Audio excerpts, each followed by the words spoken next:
मेरा नाम विपिन है। मैं एक मिडिल क्लास फैमिली से बिलोंग करता हूँ। मेरे परिवार में मेरे अलावा मेरी एक बहन, एक भाई और मेरे माता-पिता हैं। मैं अपने परिवार में सबसे बड़ा बेटा था। मेरे पिता बहुत मेहनती इंसान थे। मेरे पिता हमेशा बीमार रहने लगे थे, इसीलिए अब उनसे ज़्यादा काम नहीं होता था। लेकिन वह एक बड़ी कंपनी में मैनेजर की नौकरी किया करते थे। काम ज़्यादा होने की वजह से उनकी सैलरी भी बढ़ा दी गई थी। वह काफ़ी सालों से उस कंपनी में काम किया करते थे। मैं सबसे बड़ा बेटा था, इसलिए मेरे घर में मुझे सबसे ज़्यादा प्यार किया जाता था। मुझे अपने पिता का हाथ बटाना था, इसलिए मुझे नौकरी की ज़रूरत थी। मैंने एमए बीएड पास किया हुआ था, इसलिए आसानी से मुझे सरकारी स्कूल में टीचर की नौकरी मिल गई। मैं ये नौकरी करना तो नहीं चाहता था, लेकिन आखिर मैं कब तक अपने पिता की कमाई से अपना खर्च पूरा करता। अब मैं जवान हो गया था, इसलिए मुझे नौकरी की तलाश थी। मुझे सरकारी स्कूल में नौकरी मिल गई थी। वहाँ पर मेरी सैलरी भी बहुत अच्छी थी। पिताजी का काम भी अच्छा चल रहा था। इसी वजह से हमारे घर में किसी चीज़ की कमी नहीं थी और हमारी ज़िंदगी अच्छे तरीके से और खुशहाल तरीके से गुजर रही थी। मेरे पिता मेरी नौकरी करने से बहुत खुश हुए थे। आखिर उनके कंधों से थोड़ा बोझ कम हो गया था। मुझे अपने छोटे भाई बहन को भी पढ़ाना था। मेरी ख्वाहिश थी कि मैं अपनी बहन की शादी धूमधाम से करूं, क्योंकि वह हमारी इकलौती बहन थी। मैं अपने माता पिता से बहुत प्यार किया करता था और हमेशा से ही मैं उनका कहना मानता था। पहले तो मैं स्कूल में पीरियड वाइज पढ़ाता था, लेकिन अब मुझे 8th क्लास दे दिया गया था कि मुझे इसी क्लास को पढ़ाना होता है। अब मैं 8th क्लास के बच्चों को पढ़ाया करता था। स्कूल में न्यू एडमिशन हो रहे थे। बच्चों के लिए नया नया क्लास था और न्यू एडमिशन बच्चों के लिए हर चीज़ नई थी। मुझे स्कूल में नौकरी करते हुए 1 साल हो गया था। इस क्लास में 33 बच्चे पढ़ा करते थे। हमारे स्कूल में लड़के लड़कियां दोनों ही साथ में पढ़ा करते थे। हमारा स्कूल इंटर तक था। मैं बच्चों को बहुत ही प्यार से पढ़ाया करता था। कभी भी मैंने बच्चों पर गुस्सा नहीं किया था। मैं हमेशा बच्चों को समझाकर पढ़ाया करता था। इसीलिए बच्चे मुझे अपना फेवरेट टीचर मानने लगे थे। एक दिन मैं अपने क्लास के बच्चों की कॉपियाँ चेक कर रहा था, तो मेरे पास एक लड़की आई।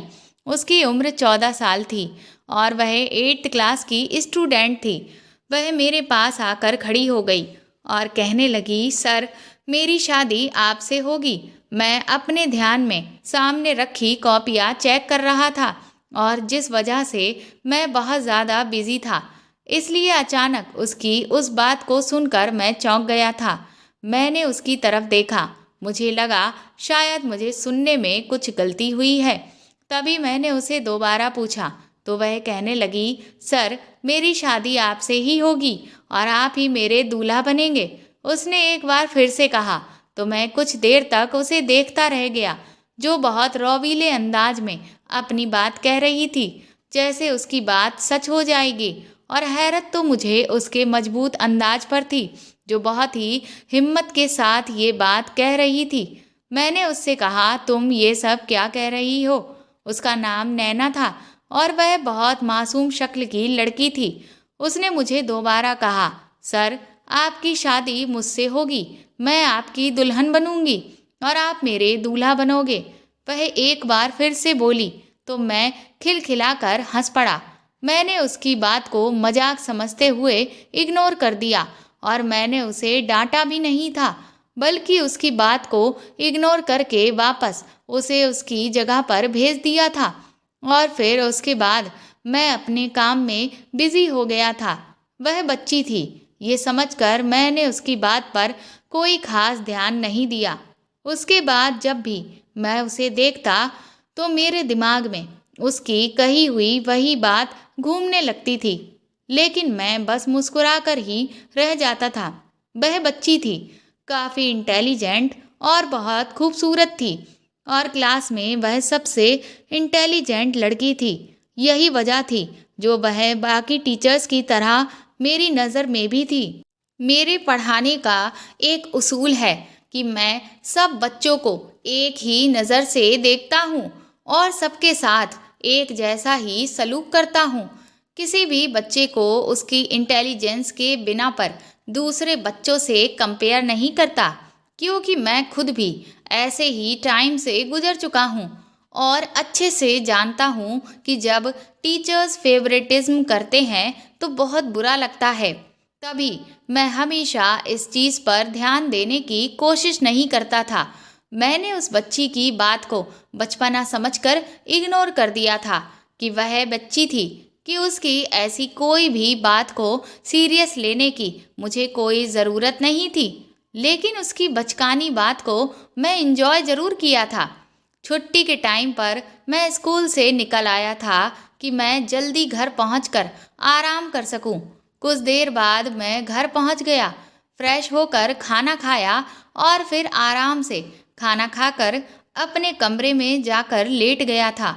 अभी इतनी देर में मैंने अपनी आंखें बंद की ही थीं कि अचानक मेरे कमरे का दरवाज़ा खुला और कोई कमरे के अंदर आया।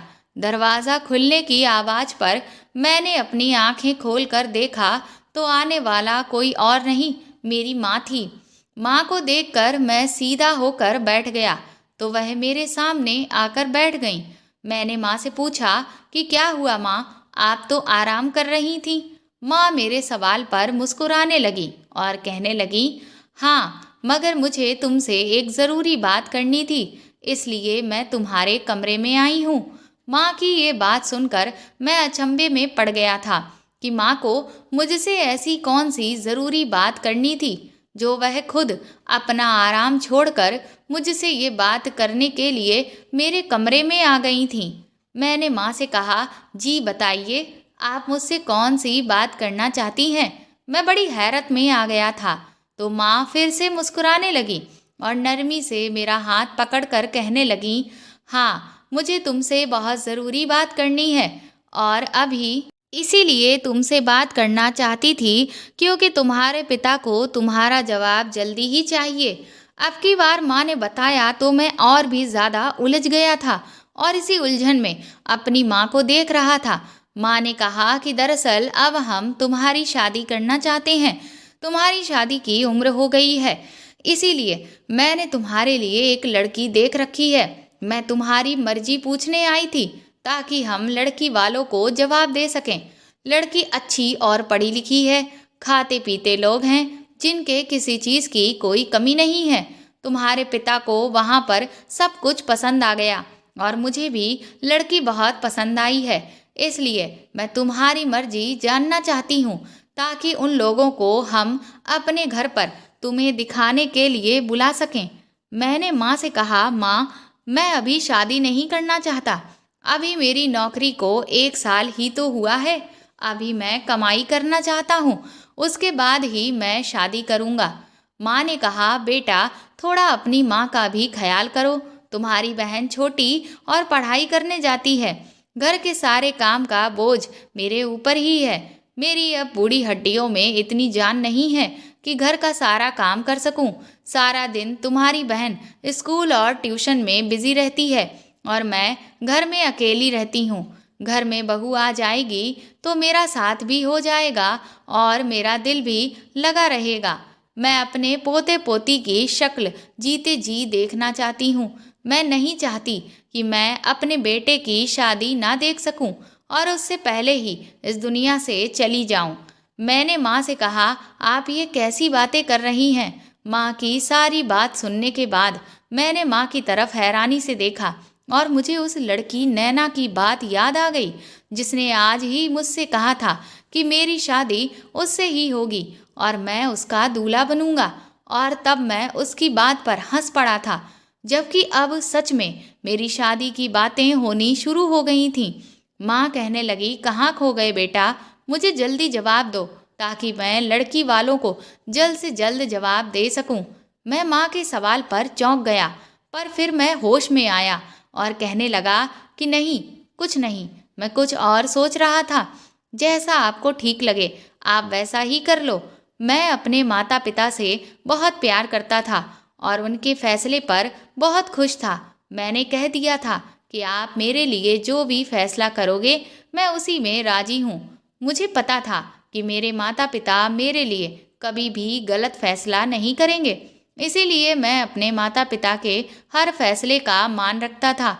मेरी माँ मेरा फैसला सुनकर बहुत खुश हुई थी और मुझे बहुत सारा आशीर्वाद देकर अपने कमरे में चली गई थी और मुझसे कहने लगी थी कि तुम आराम से सो जाओ, तुम्हें सुबह जल्दी उठकर स्कूल भी जाना होता है। मैं माँ की ये बात सोचते हुए सोने की कोशिश करने लगा था।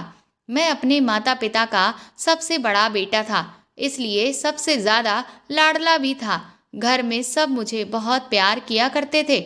मेरे दोनों छोटे भाई बहन भी मेरी बहुत इज्जत किया करते थे। मैंने अपने दोनों भाई बहन को उसी स्कूल में एडमिशन दिलवा दिया था जिसमें मैं अभी नौकरी किया करता था। मेरे पिता मेरी जॉब से बहुत खुश थे क्योंकि मेरी काबिलियत पर मुझे ये नौकरी मिली थी।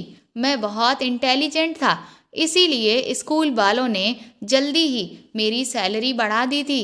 मेरे पिता को खुशी इस बात की थी कि मैंने जल्दी ही जिम्मेदारियों को समझना सीख लिया था। अब मेरी जिम्मेदारी थी कि मुझे 8th क्लास को पढ़ाना था।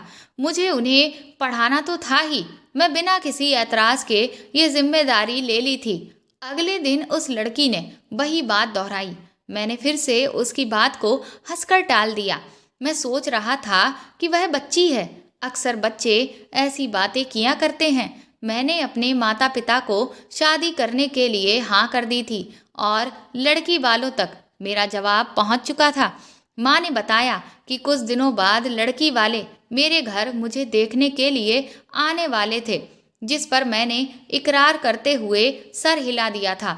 आज फिर मैं स्कूल में बच्चों को पढ़ा रहा था जब अचानक वही लड़की नैना मेरे पास आई और कहने लगी, सर मेरी शादी आपसे होगी और आप ही मेरे दूल्हा बनोगे। मैं उसकी बात सुनकर फिर से हैरान हो गया था, मगर मैंने फिर से हंसकर उसकी बात को टालकर खत्म कर दिया था कि वह बच्ची है और उसे अभी इस बात का मतलब नहीं पता। आखिर मैं उस बच्चे का करता भी क्या सिवाय उसकी बात नज़रअंदाज करने के। मुझे ये बात कहने के बाद वह फिर से जाकर अपनी जगह पर बैठ गई थी। मेरे दिमाग से भी ये बात बाकी बच्चों में बिजी होकर खत्म हो गई थी, मगर आने वाले कुछ दिनों में मुझे अच्छे से अंदाजा हो गया था कि वह लड़की अपनी बात पर कितनी पक्की थी, क्योंकि वह रोज मुझे आकर एक ही बात कहा करती थी कि मेरी शादी आपसे होगी और आप ही मेरे दूल्हा बनोगे। शुरू शुरू में मैं उसकी बात को हंसकर मजाक में टाल दिया करता था, मगर आखिर कब तक मैं ऐसा करता, क्योंकि अब हद हो चुकी थी और मेरी बर्दाश्त से बाहर होती चली जा रही थी। लगता था कि किसी भी दिन मैं उस पर गुस्सा उतार दूंगा। मुझे समझ में नहीं आ रहा था कि वह मुझे रोज रोज एक ही बात क्यों कहा करती थी, और वह भी बेवजह। मैंने एक दिन उसे डांट डपट कर उसको समझा दिया था कि इस तरह की बात ना करे, लेकिन उसकी फिर भी समझ में नहीं आया था। वह फिर इस हरकत को दोहराए जा रही थी। अब मैं उसकी बातों से और भी ज़्यादा तंग आ गया था।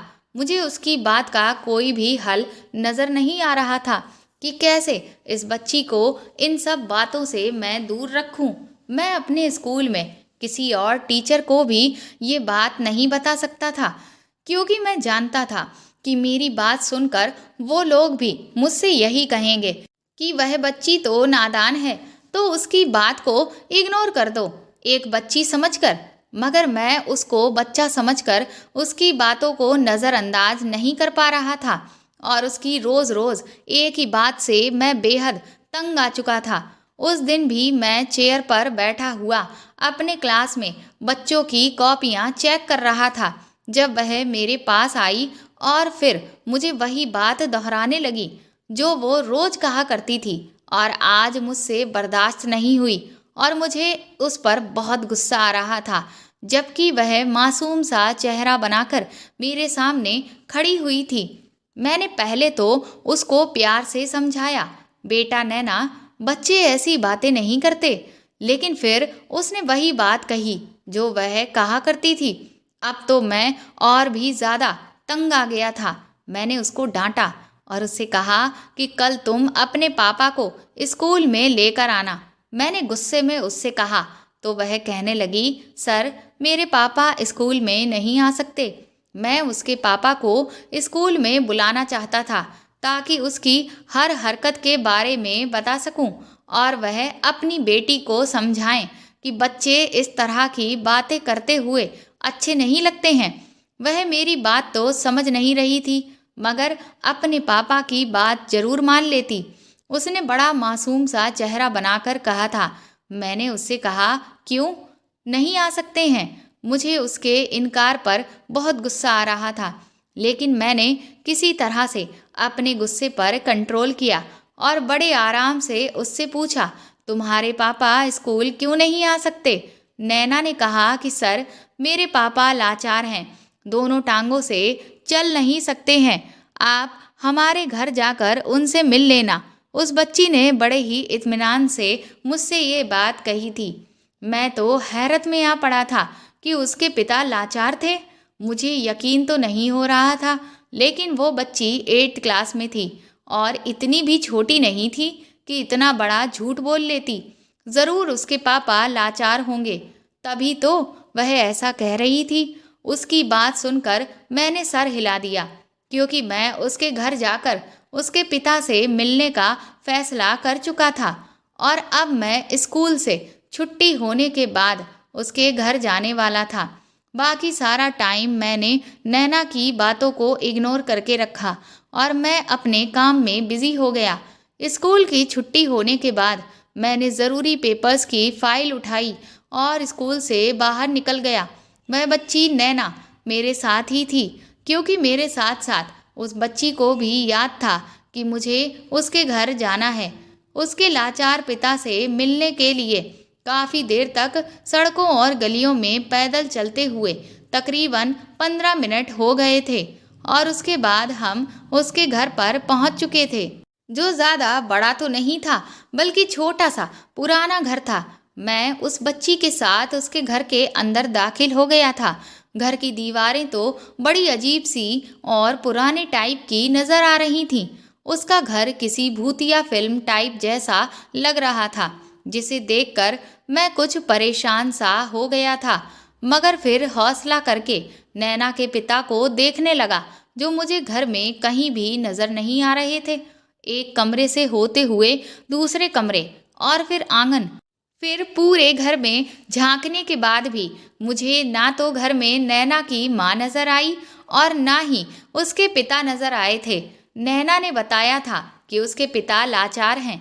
अगर वह लाचार थे और वह कहीं नहीं जा सकते थे तो उन्हें घर में ही मौजूद होना चाहिए था, लेकिन वह मुझे घर में कहीं भी नजर नहीं आ रहे थे। मैं परेशान हो गया था और मैंने नैना से पूछा, तुम्हारे पिता कहाँ हैं? तो उसने कहा, मेरे पापा सामने वाले कमरे में हैं। मैं कमरे की तरफ देख रहा था, लेकिन उस कमरे की तरफ देखते ही मैं हैरान हो गया था, क्योंकि उस कमरे में मैं पहले भी देख चुका था। वह खाली था। वो घर बड़ा सिंपल सा था, ना इतना सामान था और ना ही घर में रहने वाला कोई मौजूद था। ना जाने नैना मुझे किसके घर पर लेकर आई थी। नैना के कहने पर मैं उस कमरे के अंदर चला गया। मैंने सोचा कि एक बार और देखने में क्या हर्ज है। जैसे ही मैंने कमरे के अंदर कदम रखा, मेरे पैरों तले से जमीन निकल गई, क्योंकि मेरे पीछे एक औरत के बोलने की आवाज आई थी। मैंने जैसे ही पीछे पलट कर देखा तो मैं अचानक ही डर गया और मेरी चीख निकल गई, क्योंकि सामने एक मोटी सी औरत खड़ी हुई थी जो घूर घूर कर मुझे देख रही थी। मैंने उनसे कहा, कौन हो तुम? मैंने गुस्से से पूछा। दरवाज़ा खुला हुआ था, लेकिन मुझे नैना कहीं नज़र नहीं आ रही थी और दरवाजे के सामने वह औरत खड़ी हुई थी, जिसके सामने से गुजरकर मैं बाहर नहीं निकल सकता था। वह कौन थी? मैं उसे नहीं जानता था, लेकिन मुझे उससे बहुत डर लग रहा था, क्योंकि वो औरत देखने में बहुत ज़्यादा गुस्से में लग रही थी। मुझे अब यहाँ आकर पछतावा हो रहा था कि मैंने क्यों नैना की बात मान ली। कहीं मैं यहाँ आकर किसी बड़ी मुश्किल में ना फंस जाऊं। मुझे बस इसी बात की फिक्र थी। उस औरत ने कहा कि मैं नैना की माँ हूँ और अब तुम्हारी नैना से शादी होने वाली है। नैना की माँ ने ये कहा तो मेरी आंखें फटी की फटी रह गई थीं। मैंने चिल्लाते हुए कहा, ये क्या बकवास कर रही हो आप? उस औरत ने बड़ी गुस्से भरी नज़रों से बोलते हुए मुझसे कहा, नीचे आवाज़ रखकर बात करो और चलो, अभी तुम्हारी शादी का इंतज़ाम किया जाएगा। मैंने कहा, आप औरत हो और मैं आपकी इज्जत कर रहा हूँ। ऐसे कैसे जबरदस्ती आप अपनी 14 साल की बेटी की शादी मेरे साथ कर सकती हैं? कहाँ वह 14 साल की और कहाँ मैं 24 साल का लड़का? वैसे भी मेरी शादी होने वाली है। अपनी बेटी की शादी का इतना ही शौक है तो उसके लिए उसी की उम्र का कोई लड़का तलाश कर लो। मैं गुस्से भरे अंदाज में कहकर तेजी से बाहर की तरफ जाने लगा था, मगर अभी मैं दरवाजे से बाहर भी नहीं निकला था कि अचानक किसी ने पीछे से कोई जोरदार चीज मेरे सर पर दे मारी। मुझे कुछ समझ में नहीं आ रहा था। मेरे सर में इतनी जोर से वह सख्त चीज मारी गई थी कि मेरा सर दर्द की वजह से फटा जा रहा था। मैंने पीछे पलट कर देखा तो नैना की माँ के हाथ में एक डंडा था जो उन्होंने मेरे सर पर मारा था। मुझे दर्द बर्दाश्त नहीं हुआ और अगले ही पल मैं बेहोश हो गया था और जमीन पर गिर पड़ा था। ये सब इतनी अचानक हुआ कि मुझे कुछ सोचने या समझने का भी मौका नहीं मिला था। मैं न जाने कब तक बेहोश रहा था, ये मैं नहीं जानता था, मगर जब मुझे होश आया तो मेरा सर इतना दुख रहा था कि मुझे बहुत चक्कर आ रहे थे और सर में जो चीज़ मारी गई थी उसका असर अभी तक मेरे सर पर मौजूद था। मेरी आंखें भी भारी भारी हो रही थीं। मैं अपने सर को दबाते हुए तकलीफ कम करने की कोशिश कर रहा था। मुझे थोड़ा सुकून हुआ तो मेरी आंखों के सामने अपने बेहोश होने से पहले का नज़ारा घूमने लगा। मैं याद करने की कोशिश कर रहा था जहाँ पर मैं था। उस कमरे में बहुत अंधेरा था। मेरी कमर में भी बुरी तरह से दर्द हो रहा था। मैंने चारों तरफ देखा तो ऐसा लग रहा था जैसे यह कोई वीरान सा कमरा है जहाँ कबाड़ भरा हुआ था और वहाँ से बुरी सी बदबू आ रही थी। ये वह घर नहीं था जहाँ पर मुझे नैना लेकर आई थी, बल्कि यह कोई और ही जगह थी। मुझे पछतावा हो रहा था कि मैंने क्यों नैना की बात मान ली थी। मेरे घर पर मेरी माँ मेरा इंतज़ार कर रही होगी और परेशान होगी। न जाने मैं कब से इस कमरे में बंद था।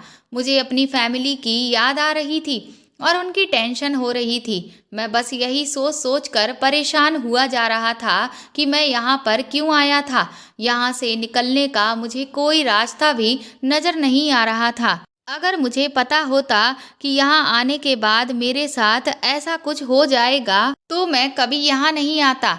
लेकिन सारी बात ही तो ये थी कि मुझे कुछ भी पता नहीं था। मैंने अपना फ़ोन देखना चाहा तो मेरा मोबाइल भी मेरे पास नहीं था। मतलब वह औरत मेरा मोबाइल लेकर जाती औरत कौन थी और मेरे साथ ऐसा क्यों कर रही थी, मेरी कुछ समझ में नहीं आ रहा था। मैं तेजी से दरवाजे की तरफ बढ़ा और जोर जोर से दरवाज़ा बजाकर उसे खोलने के लिए कहने लगा, लेकिन कोई भी जवाब नहीं आ रहा था। हार कर मैं खुद बैठ गया था और फिर किसी के आने का इंतज़ार करने लगा। न जाने मेरे घर वाले कितने परेशान होंगे। वह मुझे गायब पाकर मुझे ढूंढने की कोशिश जरूर कर रहे होंगे। और ये औरत कौन थी और ये मेरे साथ क्या करना चाहती थी? कहीं ये औरत मुझे मारना तो नहीं चाहती थी? मगर वह तो मुझसे अपनी ही बेटी की शादी करने के लिए कह रही थी। मैं इस बात के लिए कभी भी राजी नहीं होता, क्योंकि मैं ऐसा वैसा इंसान नहीं था। मेरे स्कूल में भी काफ़ी सारी लड़कियां पढ़ती थीं। हमारा स्कूल इंटर तक था और जवान लड़कियां भी मेरे स्कूल में पढ़ा करती थीं। कभी मैंने नज़र उठाकर भी अपने स्कूल के स्टूडेंट्स को नहीं देखा था। मैं सिर्फ उनको पढ़ाता था। मेरा मतलब उनसे सिर्फ पढ़ाई तक का ही था और मैं अपने स्कूल के स्टूडेंट्स की बहुत इज्जत किया करता था। हमेशा उनसे तमीज़ से बात किया करता था। तो मैं कैसे नैना से शादी कर सकता था? वह 14 साल की थी। बाहर दिन था या रात मुझे किसी बात की कोई खबर नहीं मिल रही थी।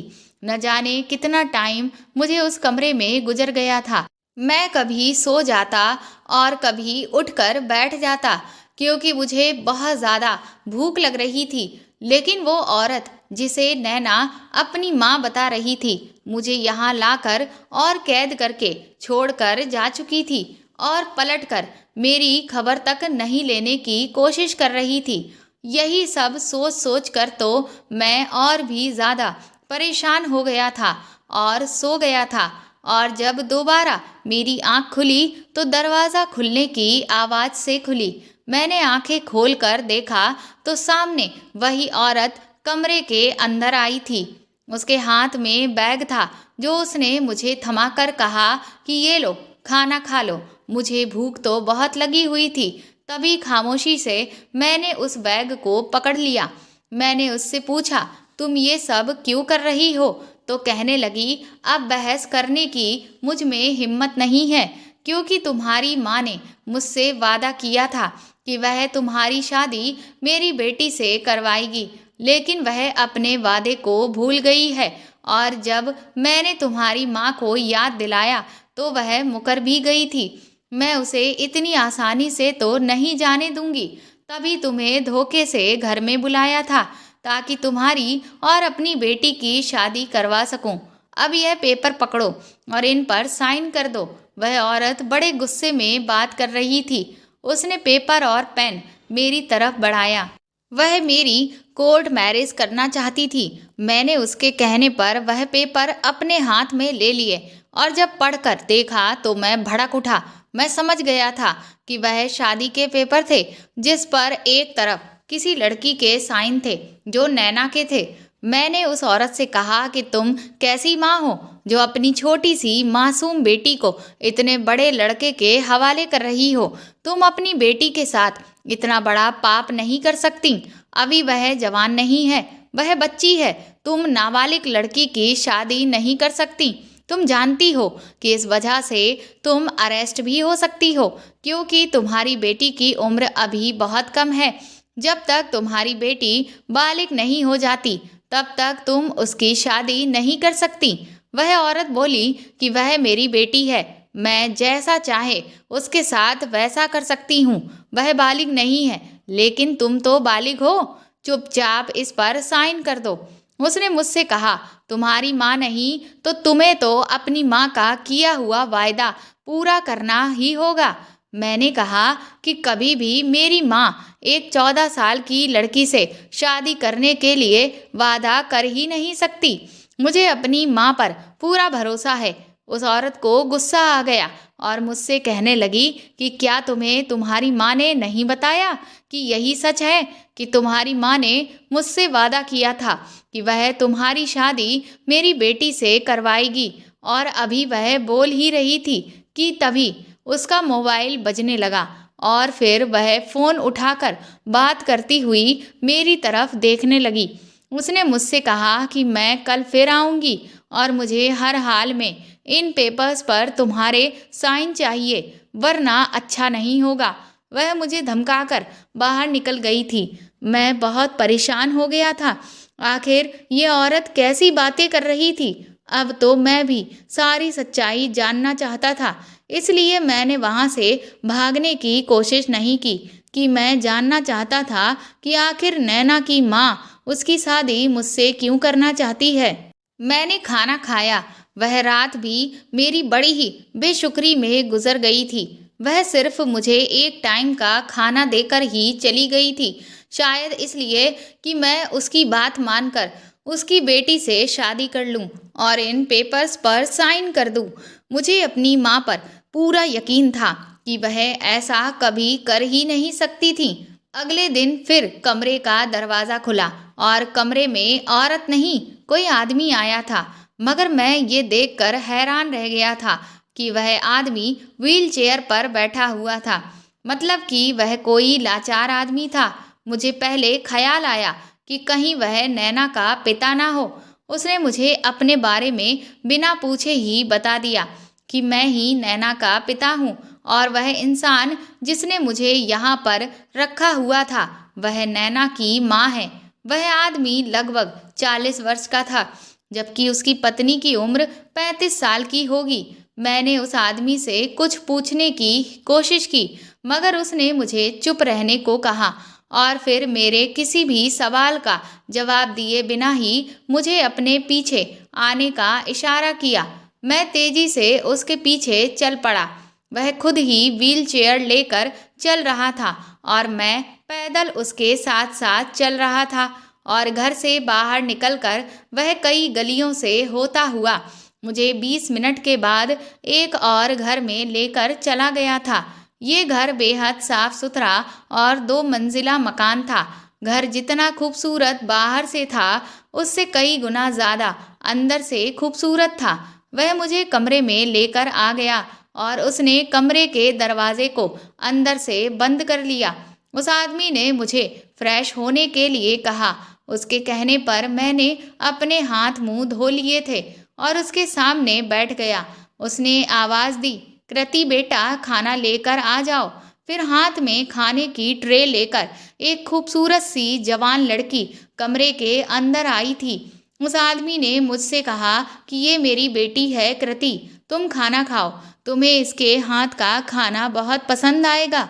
मैंने खाना खाने से इनकार कर दिया और उनसे इस घर में लाने की वजह पूछी, तो उस आदमी ने कहा कि मैं तुम्हें तुम्हारे सारे सवालों का जवाब दे दूंगा। तुम डरो नहीं और बेफिक्री से मेरे घर का खाना खा सकते हो। मैंने पहले पेट भर खाना खाया क्योंकि मैं काफ़ी टाइम से भूखा था। खाना तो बहुत टेस्टी बना हुआ था। वह लड़की खाना खाने के बाद मेरे आगे से खाने की ट्रे उठाकर बाहर लेकर चली गई। उस आदमी ने बोलना शुरू किया।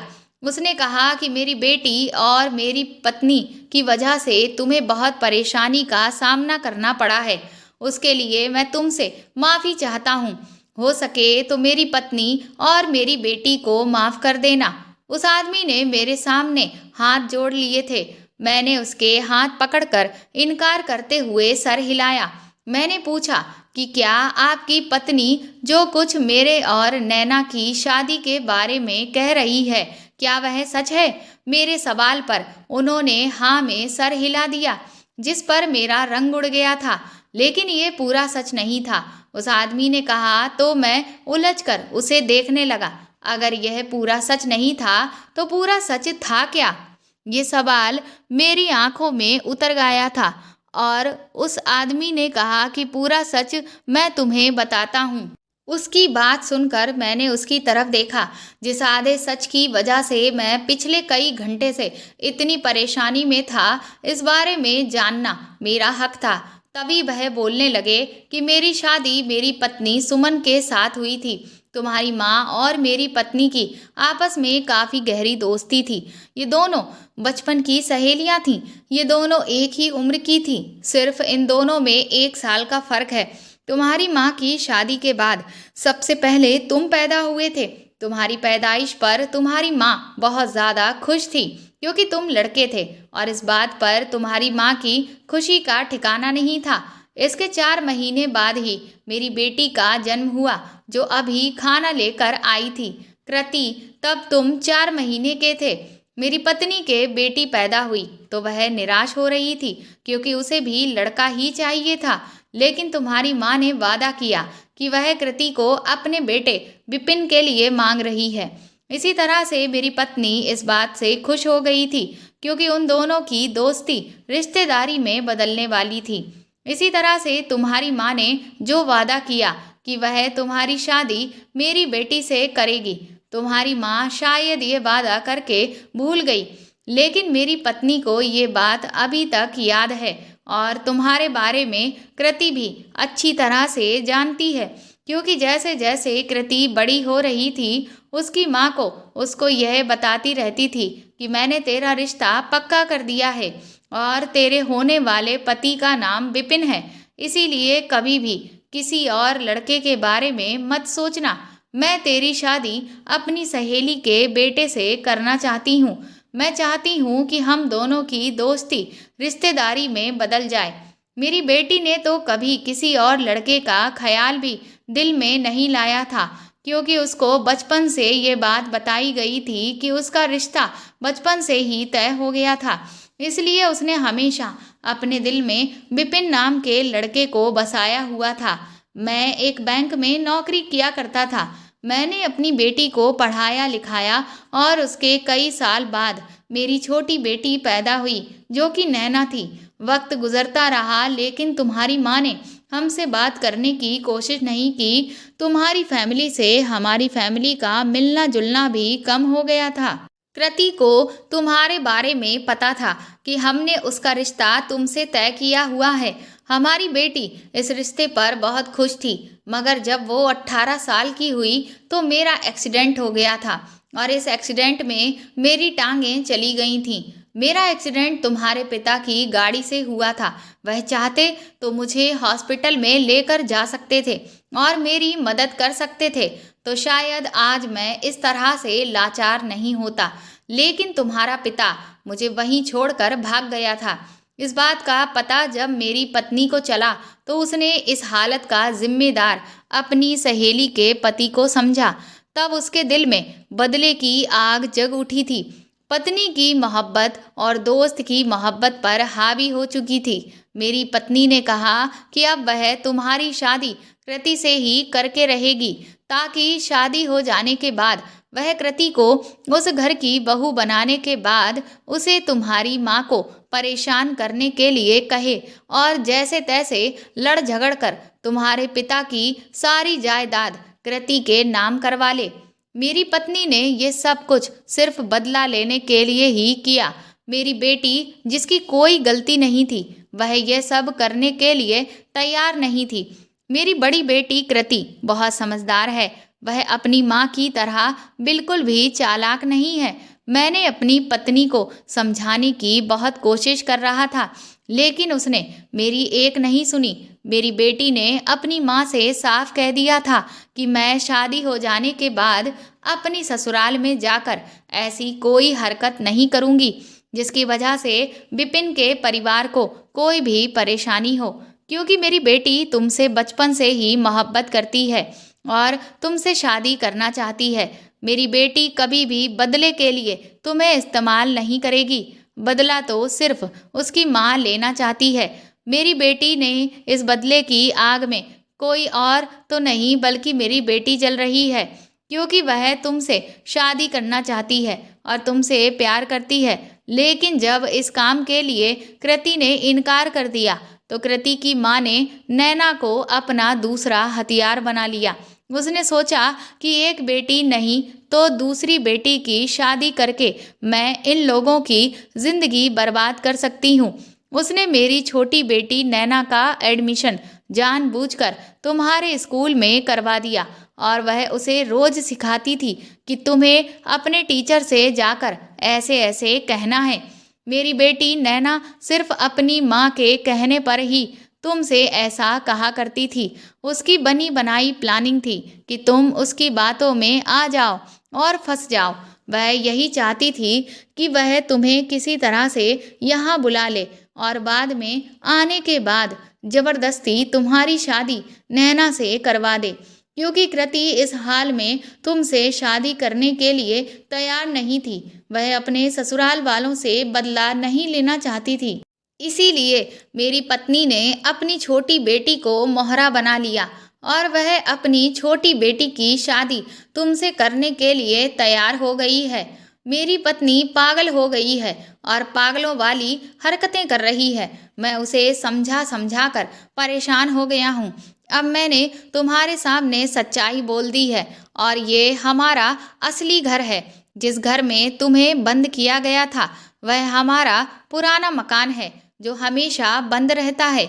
मेरी पत्नी के सर पर बदले का भूत सवार है जो हर हाल में तुम्हारे माता पिता से लेना चाहती है।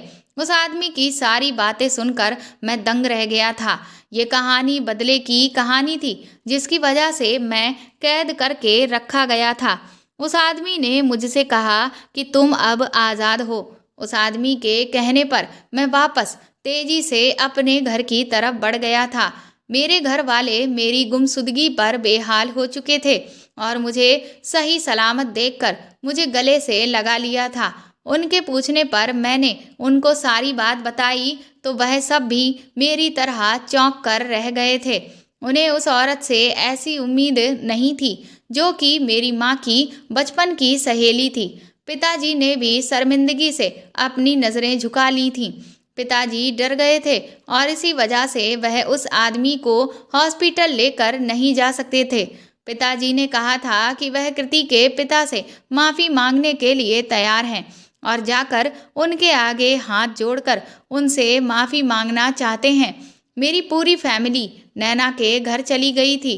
हम जब नैना के घर पहुँचे तो नैना की माँ अपने पति पर बरस रही थी कि उन्होंने मुझे आज़ाद क्यों कर दिया। मेरे पिताजी को देखकर उन्हें बहुत गुस्सा आया, मगर पिताजी ने नैना के पिता से माफ़ी मांगी।